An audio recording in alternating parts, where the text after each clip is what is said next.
Hi, I'm glad that you're here, and today is a very short practice. It's about how I create my creative flows because those two people that come to my classes, you've often been asking me, oh, but did you just come up with it on the spot or did you come prepared? And everyone's experience is going to be different. My experience is that I work best if I come up with the flows on the spot because this way I can really adjust to what the group needs. I'm also lucky that my groups are very small and kind of the community that gets created, I can allow myself to do it. But if I had a 20 or 30 people class, I would absolutely want to come with a general plan so that I can, tweak things here and there, but have an idea of what the group is going to get as an end goal. Whereas in small groups, it's really amazing to ask how people are feeling, see their faces, see their breathing, also experience it, and then adjust to that as long as I know, like, okay, today we're focusing on one of the yamas, or today we're focusing on the upper body strength, then I can adjust the flow as we're going. So that said, I'll let you know kind of my little secrets on how I let my body flow, and then maybe you can flow with me, or maybe you can create your own flow. That's the best thing.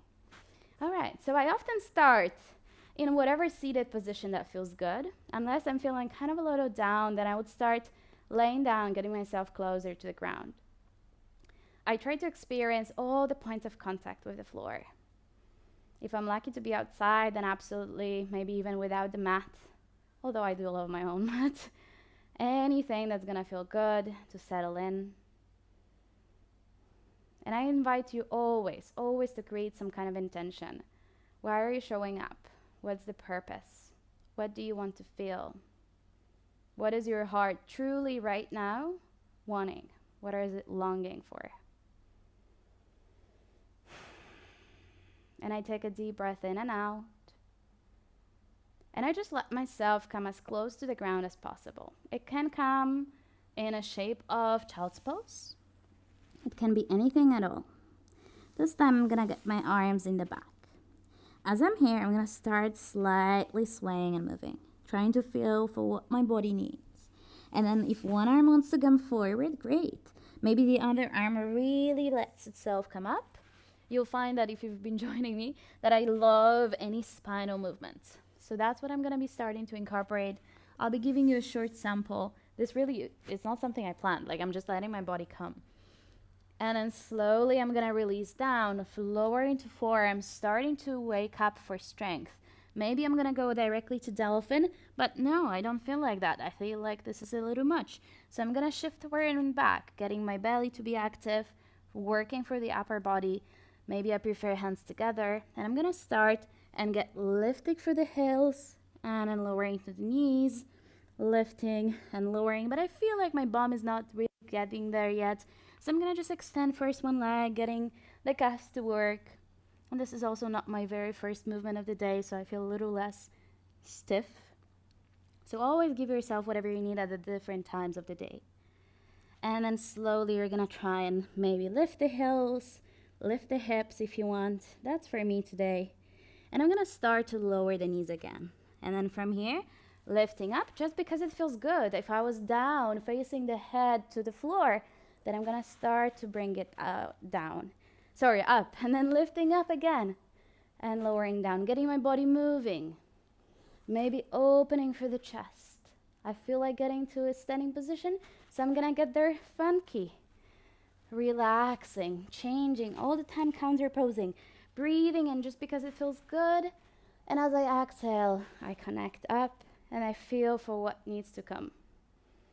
Good. I love playing with eyes closed or getting my eye movements in. So I feel like now just coming to my toes and catching my balance. Good. With eyes closed, it's harder.